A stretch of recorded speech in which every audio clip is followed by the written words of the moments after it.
Hello friends, स्वागत है आपका हमारे YouTube channel Bhabha online study में, जहां आपको कंपटीशन संबंधित हर एक मटेरियल और ऑनलाइन टेस्ट प्रोवाइड किए जाते हैं। तो चलिए आज हम लोग कंपनी और उसके अधीन गवर्नर जनरल को, जिसके कि 30 प्रश्न महत्वपूर्ण प्रश्न हैं। आप इस वीडियो को शुरू से अंत तक देखिए, सभी प्रश्न का हम लोग विश्लेषण करते हुए चलेंगे। ठीक है, चलिए प्रारंभ करते हैं पहले प्रश्न से। ईस्ट इंडिया कंपनी का भारत में प्रथम गवर्नर जनरल कौन था? तो कौन हो जाएगा इसका आंसर? इसका आंसर हो जाएगा ऑप्शन बी, वारेन हेस्टिंग हो जाएंगे, क्योंकि 1773 का जो रेगुलेटिंग एक्ट था उसके तहत बंगाल के गवर्नर को कंपनी के का गवर्नर जनरल नियुक्त किया गया। ठीक है, जिसके तहत कि वारेन हेस्टिंग को नियुक्त किया गया था। ऑप्शन बी हो जाएगा। चलिए अगला देखते हैं, दूसरा प्रश्न है, असत्य को पहचाने। स्टेटमेंट दिया हुआ है, उसमें से कौन सा सत्य असत्य है उसको देखते हैं। नागरिक सेवा का जनक कॉर्नवालिस, ये सही है।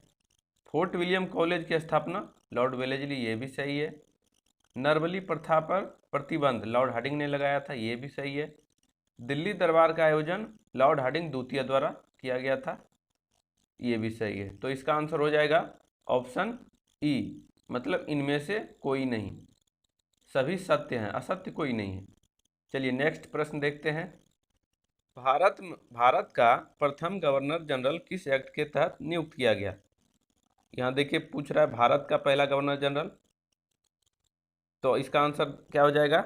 इसका आंसर हो जाएगा ऑप्शन सी, चार्टर एक्ट, 1833 का चार्टर एक्ट। पहले बंगाल का गवर्नर जनरल था, तो यहाँ पर पूछ रहा है भारत का गवर्नर जनरल। बंगाल के गवर्नर जनरल को भारत का गवर्नर जनरल कहा जाने लगा 1833 के चार्टर एक्ट के तहत, जिसके अंतर्गत लॉर्ड विलियम बेंटिक थे, लॉर्ड बेंटिक, उनको नियुक्त किया गया पहला। ठीक है, तो इसका आंसर हो जाएगा ऑप्शन सी। अगला प्रश्न देखिए, किस गवर्नर जनरल ने मुगल सम्राट को मिलने वाला वार्षिक पेंशन बंद करवा दिया? मुगल सम्राट को जो पेंशन पर रखा गया था तो उसको बंद कर दिया, किसने किया था? तो इसका आंसर हो जाएगा option B, D, Warren Hastings हो जाएगा। इन्होंने जो मुगल सम्राट को जो 26 लाख रुपया का वार्षिक पेंशन फिक्स किया गया था उसको इन्होंने समाप्त कर दिया। चलिए अगला देखिए, कंपनी द्वारा नियुक्त अंतिम गवर्नर जनरल कौन था? यहाँ पर पूछ रहा है कंपनी द्वारा नियुक्त। ठीक है, इसको ध्यान में रखिए। तो इसका क्या हो जाएगा, कंपनी द्वारा नियुक्त अंतिम गवर्नर जनरल कौन था? ये हो जाएगा ऑप्शन सी, कैनिंग। ये अंतिम गवर्नर जनरल और प्रथम प्रथम वायसराय थे। यहाँ पर पूछेगा वायसराय, मतलब गवर्नर जनरल को वायसराय कहा जाने लगा, जो कि सीधा ये आपका ब्रिटिश सरकार के से नियुक्त किया गया था, वहीं से, कंपनी के अधीन नहीं था, सीधा ब्रिटिश सरकार द्वारा नियुक्त किया गया था, इसलिए इसको वायसराय कहा गया। तो ऑप्शन सी हो जाएगा, लॉर्ड कैनिंग, अंतिम गवर्नर जनरल और प्रथम वायसराय। नेक्स्ट है, डॉक्ट्रिन ऑफ लैप्स या राज्य विलय की नीति के तहत सर्वप्रथम किस राज्य को अंग्रेजी राज्य में मिलाया गया? जो डॉक्ट्रिन ऑफ लैप्स की नीति थी उसके तहत बताना है। इसका आंसर हो जाएगा ऑप्शन ए, सतारा को मिला लिया गया, सबसे पहला यही है। इसके बारे में बहुत बार प्रश्न पूछा गया है, जब जिसको कि 1848 ईस्वी में विलय कर लिया गया। और किसके द्वारा किया गया? तो ये जो भी डलहौजी के द्वारा किया गया, क्योंकि उन्होंने ही लागू किया था यह नियम। ठीक है, चलिए अगला देखते हैं, संगौली की संधि किसके बीच हुई थी? यहाँ पर देखिए नाम थोड़ा मिलता जुलता है, इसीलिए इसको ध्यान में रखेंगे। यहाँ पर संगौली है, एक है संगोला की संधि जो कि सासूजा वगैरह के काल में हुआ था, उसको नहीं, यहाँ पर संगोली है। तो संगोली की संधि किसके बीच हुई थी? तो इसका आंसर हो जाएगा ऑप्शन, देखिए इसमें अंग्रेज और गोरखा है, यह भी हो जाएगा, और गोरखा को ही, नेपाली को ही गोरखा बोलते हैं, तो यहाँ पर देखिए ये भी है सी नंबर। तो इसके हिसाब से सी और ए दोनों हो जाएगा, तो आंसर हो जाएगा एक से अधिक। ठीक है, तो इसमें जो आंग्ल गोरखा युद्ध हुआ था या आंग्ल नेपाली युद्ध जिसको बोलते हैं, ठीक है, तो उसके अनुसार से ऑप्शन डी हो गया। तो इसमें एक बार देख लीजिए, थोड़ा सा ध्यान दीजिए, आंग्ल नेपाल युद्ध के बारे में देख लेते हैं, जो कि आपका 1814 से 1816 के बीच में हुआ था, अंग्रेज़ों और नेपाल के बीच, जिसमें कि नेपाल बुरी तरह हारा था। नेपाल में के जो उस समय के शासक थे, कौन थे? अमर सिंह थापा थे। अमर सिंह थापा, उन्होंने आत्मसमर्पण कर दिया अंग्रेजों के सामने, जिसके बाद की सुगौली की संधि 1816 में हुई। सुगौली की संधि इस युद्ध का अंत था। ठीक है, अगला प्रश्न देखते हैं। किस एक्ट के द्वारा यह तय किया गया कि धर्म, जाति, रंग अथवा जन्म के आधार पर कंपनी की सेवा में प्रवेश करने से किसी व्यक्ति को नहीं रोका जाएगा? अर्थात तो इसमें इसका आधार नहीं माना जाएगा कि किस जाति या धर्म का है, इसको समाप्त कर दिया गया। तो इसका आंसर क्या हो जाएगा? आंसर हो जाएगा ऑप्शन ए, 1833 का चार्टर एक्ट। यह भारतीय इतिहास में महत्वपूर्ण चार्टर एक्ट है, जिसमें कि बहुत सारे ऐसे सुधार हुए। चलिए अगला देखिए, राज्य विलय की नीति को किसने समाप्त किया? राज्य विलय की नीति, वही डॉक्ट्रिन ऑफ लैप्स, इसको किसने समाप्त किया? लगाया था डलहौजी ने, लेकिन समाप्त किया किसने? कैनिंग ने। ऑप्शन बी हो जाएगा इसका। डलहौजी के बाद के ये वायसराय हुए, मतलब अंतिम गवर्नर जनरल और प्रथम वायसराय, इसके बारे में बता चुके हम लोग, तो इन्होंने ही इसको समाप्त किया। नेक्स्ट देखिए, लॉर्ड रिपन को भारत के उद्धारक की संज्ञा किसने दी? प्रश्न है, लॉर्ड रिपन को भारत के उद्धारक की संज्ञा किसने दी? तो इसका आंसर हो जाएगा ऑप्शन डी, फ्लोरेंस नाइटिंगेल ने। तो जो कि इसमें लॉर्ड रिपन के बारे में देख लेते हैं, जो कि 1880 से 84 इनका कार्यकाल था। इनको भारत का उद्धारक इसलिए कहा गया कि इनके कार्यकाल में जो है ना, भारत स्वर्ण युग की ओर बढ़ता हुआ इसको कहा गया व्यवस्था के कारण।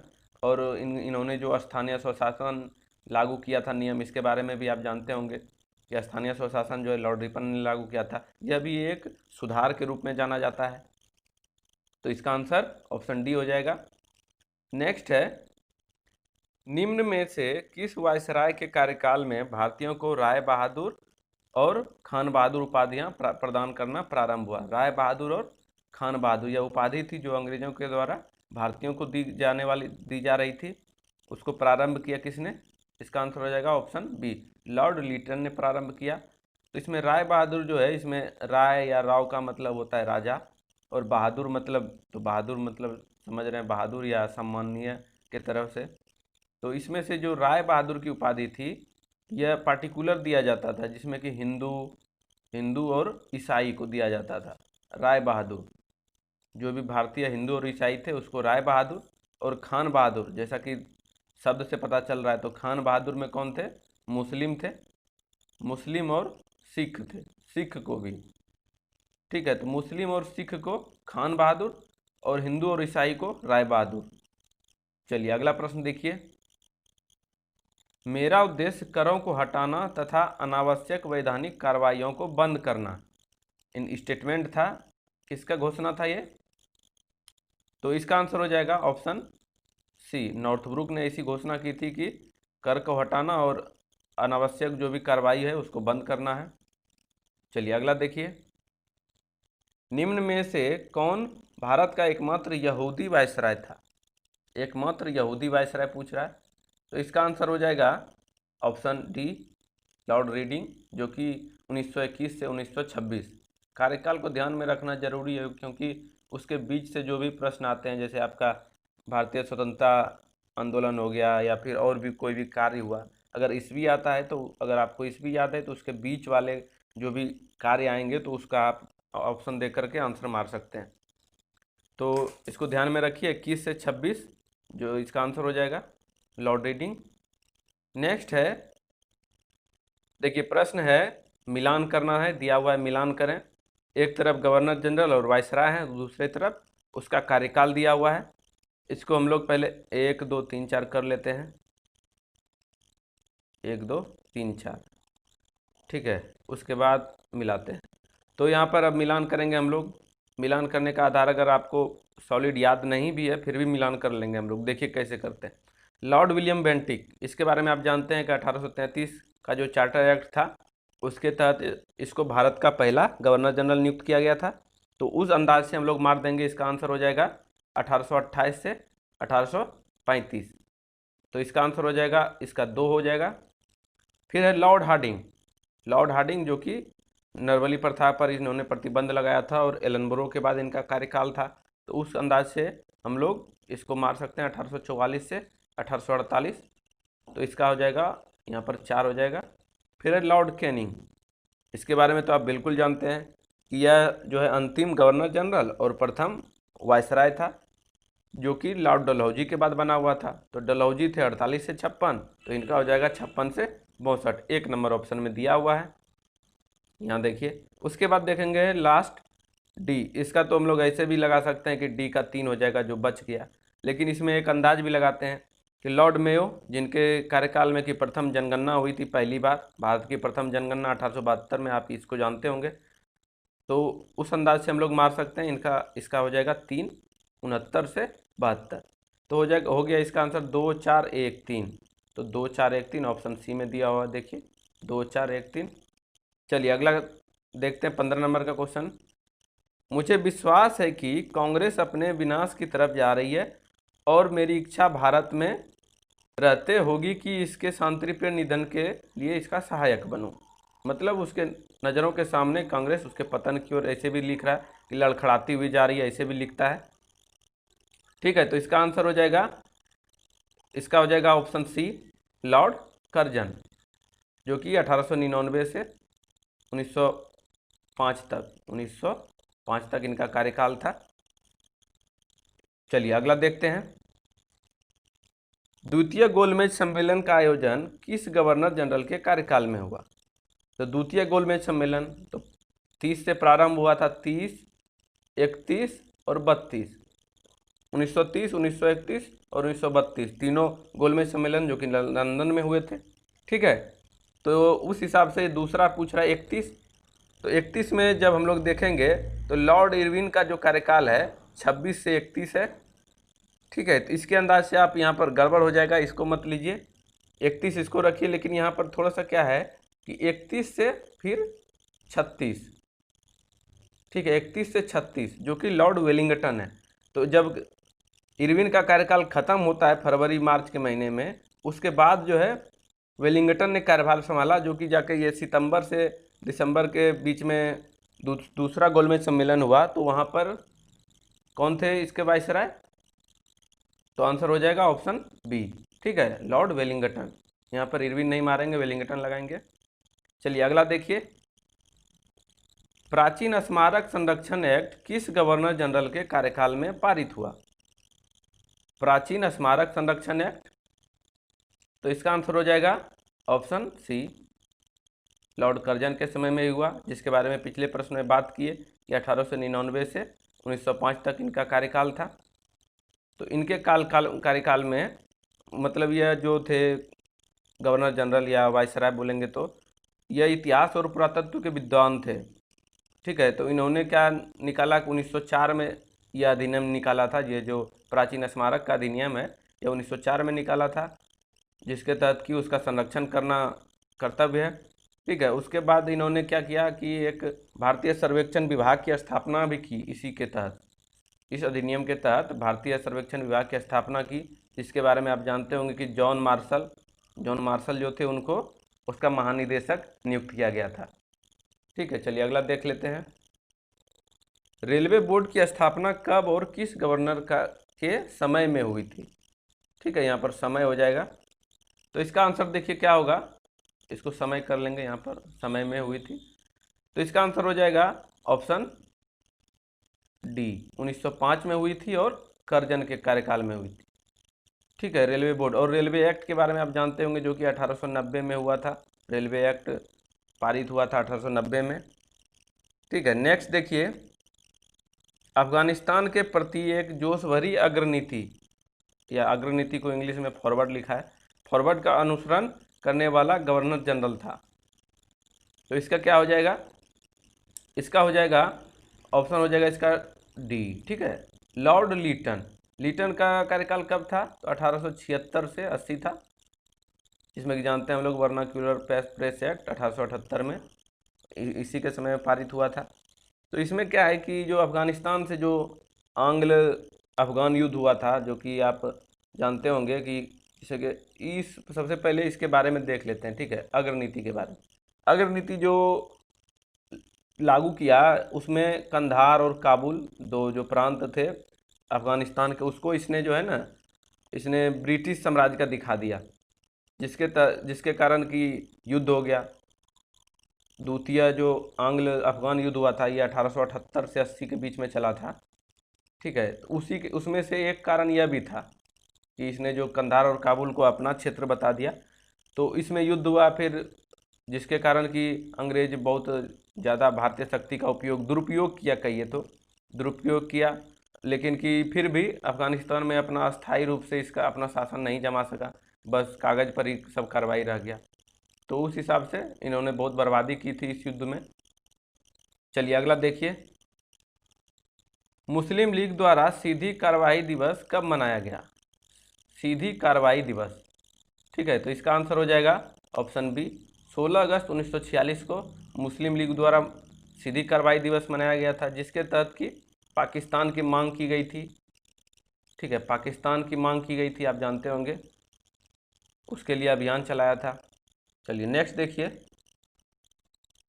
किस वायसराय की हत्या अंडमान निकोबार द्वीप समूह में जब वह भ्रमण पर थे, मतलब घूमने गए थे, एक दंडित अपराधी द्वारा की गई थी? तो इसका आंसर हो जाएगा ऑप्शन सी हो जाएगा, लॉर्ड मेयो की हत्या की गई थी, 1872 में की गई थी उसकी हत्या, जो कि जब वो घूमने गए थे अंडमान निकोबार तब उसकी हत्या कर दी गई। चलिए नेक्स्ट देखिए, पहली बार पाकिस्तान की मांग किस अधिवेशन में की गई थी? पाकिस्तान की मांग पहली बार किस अधिवेशन में की गई थी? तो इसका आंसर हो जाएगा ऑप्शन ए, मुस्लिम लीग के लाहौर अधिवेशन में। ठीक है, जो कि 1940 में हुआ था, पहली बार वहीं की गई थी। नेक्स्ट देखिए, अपने पुत्र के स्थान पर दूसरे उत्तराधिकारी को गोद लेने के अधिकार को पुनर्स्थापित किया। ठीक है, तो यह जो अधिकार था, जो कि सब उससे पहले आप जानते होंगे कि क्या बोलते हैं, डॉक्ट्रिन ऑफ लैप्स की नीति जो कि डलहौजी द्वारा चलाई जा रही थी, तो उसमें था कि जिसका भी पुत्र नहीं है या उत्तराधिकार नहीं है उसको हड़प लिया जाता था। तो जिसके कारण एक 1857 का जो विद्रोह था उसमें से एक कारण यह भी था, हड़पने वाला नियम जो था। तो फिर 1858 को ब्रिटेन की साम्राज्ञी ने घोषणा की थी कि अब ऐसा नहीं होगा, उसको फिर से पुनर्स्थापित कर दिया। तो इसका आंसर हो जाएगा ऑप्शन डी, 1858 की साम्राज्ञी की घोषणा ने। चलिए नेक्स्ट देखते हैं, ना कोई भाई ना कोई पाई का नारा किसने दिया? ना कोई भाई ना कोई पाई, तो यह नारा दिया था ओरिजिनल में, ये तो भारतीय राष्ट्रीय कांग्रेस के द्वारा दिया गया था। जब द्वितीय विश्व युद्ध 1 सितंबर 1939 को प्रारंभ हुआ, तो उसमें से अंग्रेजों द्वारा भारतीयों को बिना पूछे ही उसमें शामिल कर दिया गया, भारतीयों की इच्छा के विरुद्ध। तो उसमें से कांग्रेस ने यह नारा दिया था कि ना कोई भाई ना कोई पाई। ठीक है, नेक्स्ट देखिए, 1 नवंबर 1858 को महारानी विक्टोरिया का घोषणा पत्र इलाहाबाद में पढ़कर किसने सुनाया? तो 1858 जो पिछले प्रश्न में देखे कि जो साम्राज्ञी ने घोषणा की थी, तो वह घोषणा पत्र को इलाहाबाद में पढ़ के सुनाया था लॉर्ड कैनिंग ने। इसका आंसर हो जाएगा ऑप्शन बी। नेक्स्ट देखिए, किस कंपनी ने सर्वप्रथम भारत में रेल यात्रा प्रारंभ की? कंपनी ने जो रेल यात्रा प्रारंभ करी, कंपनी का नाम बताना है। तो यह हो जाएगा option B, Great Indian Peninsula Railway, जिसकी स्थापना की 1849 में की गई थी। और पहली रेल तो आप जानते हैं 1853 में चली गई थी, लेकिन कंपनी जो बनाने वाली कंपनी थी, चलाने वाली, वो 1849 में उसकी स्थापना की गई थी। नेक्स्ट देखिए, निम्नलिखित में से कौन अवध का ब्रिटिश रेजिडेंट था जब अवध का ब्रिटिश साम्राज्य में विलय हुआ? तो सबसे पहले हम लोग देखते हैं अवध का जो ब्रिटिश साम्राज्य में विलय कब हुआ। ये हुआ 1854 ईस्वी में। उससे पहले हम लोग इसका थोड़ा पीछे चलते हैं। 1848 में आप जानते होंगे कि जो कर्नल स्लीमैन था, कर्नल स्लीमैन, उसको वहाँ का नियुक्त किया गया था रेजिमेंट हड़पने के लिए। वही डलहौजी ने हड़पने के लिए क्या नियम लगाया कि इसको रेजिडेंट नियुक्त किया, और उसके बाद वहाँ के बारे में बहुत ही गलत प्रचार किया गया, कंपनी को या सबको भेजा गया कि डलहौजी इसको हड़पना चाहता था। तो इसके बारे में कुशासन का पूरा आरोप लगाया और गलत आरोप लगाया स्लीमैन ने कि यहाँ पर शासन ठीक से नहीं चलता है। अवध के नवाब उस समय कौन थे? तो वाजिद अली शाह थे। उन पर आरोप लगाया कि वह कभी दरबार में उपस्थित होता ही नहीं है। तो इस तरह का आरोप लगाया, लेकिन फिर भी डलहौजी का काम नहीं बन पाया। तो जब काम नहीं बना तो फिर इसको हटा करके, स्लीमैन को हटा करके फिर जेम्स आउट्रम, जो कि ऑप्शन ए में दिया हुआ है, जेम्स आउट्रम को नियुक्त किया। जब इसको नियुक्त किया तो फिर इससे बढ़ा चढ़ा करके और भी आरोप इस पर आरोप मढ़ा गया, ठीक है। तो इस बार लेकिन काम बन गया। 1854 में जाकर के डलहौजी ने इसको हड़प लिया। नेक्स्ट देखिए, औसत्य को चुने। 28 नंबर प्रश्न है, औसत्य को चुने। चलिए देखते हैं। पहला ऑप्शन है बिहार में 1934 में भयंकर भूकंप आया, ये बिल्कुल सही है। सुभाष चंद्र बोस ने फॉरवर्ड ब्लॉक पार्टी की स्थापना की, ये भी सही है। नेक्स्ट है डी नंबर देखते हैं, मार्च 1942 क्रिप्स मिशन भारत आए। मार्च 1942 में क्रिप्स मिशन भारत आया था, ये भी सही है। अब बच गया ये, सांप्रदायिक पंचाट की घोषणा लिनलिथगो के समय में हुई। तो सांप्रदायिक पंचाट जिसकी घोषणा की आप जानते हैं रैमजे मैकडोनाल्ड द्वारा की गई थी, लेकिन कि उस समय जो ये लिनलिथगो था, लिनलिथगो उस समय ये नहीं था। तो 1932 में हुआ था सांप्रदायिक पंचाट की घोषणा, आप जानते हैं। उस समय लॉर्ड वेलिंगटन थे उस समय। गवर्नर जनरल कौन थे? Lord Wellington. चलिए नेक्स्ट देखिए, गीता के अंग्रेजी अनुवादकार चार्ल्स विल्किंस को किस गवर्नर जनरल ने आश्रय प्रदान किया? गीता के अंग्रेजी अनुवादकार कौन थे? Charles Wilkins. तो उस गवर्नर जनरल को आश्रय प्रदान किया था किसने? ये हो जाएगा ऑप्शन बी, वारन हेस्टिंग ने उसको आश्रय प्रदान किया था। चलिए आज का अंतिम प्रश्न देखते हैं। रविवार की छुट्टी की शुरुआत कब से प्रारंभ हुई? रविवार की छुट्टी की शुरुआत कब से प्रारंभ हुई? तो ये हो जाएगा 1843 से। रविवार की छुट्टी जो है 1843 से प्रारंभ हुई। और रविवार को ही छुट्टी क्यों प्रारंभ हुई, इसके बारे में बताइए। यह इसलिए प्रारंभ हुई कि अंग्रेज ईसाई थे और ईसाइयों के लिए रविवार दिन शुभ दिन माना जाता है। तो जब शुभ दिन माना जाता है उसी दिन इसने रविवार को अपना छुट्टी की घोषणा कर दी, जो कि उस समय लॉर्ड एलनब्रो थे। 1843 में कौन थे? लॉर्ड एलनब्रो, जो कि दिया हुआ है देखिए ऑप्शन ए में। ठीक है, तो इसका आंसर हो जाएगा ऑप्शन ए। अंतिम तक आप लोग वीडियो देखें, इसके लिए धन्यवाद। लेकिन आप अगर और भी जो इसके पार्ट पहले आए हुए हैं, लूसेंट का जो क्रमबद्ध हम लोग चला रहे हैं, उसको अगर देखना चाहते हैं तो यूट्यूब चैनल पर जाइए, उसके प्लेलिस्ट में जाइए, वहाँ पर देखिए बना हुआ है होमवर्क सीरीज करके, उसमें से जा करके आप शुरू से रिवीजन कर सकते हैं। ठीक है, चलिए धन्यवाद दोस्तों।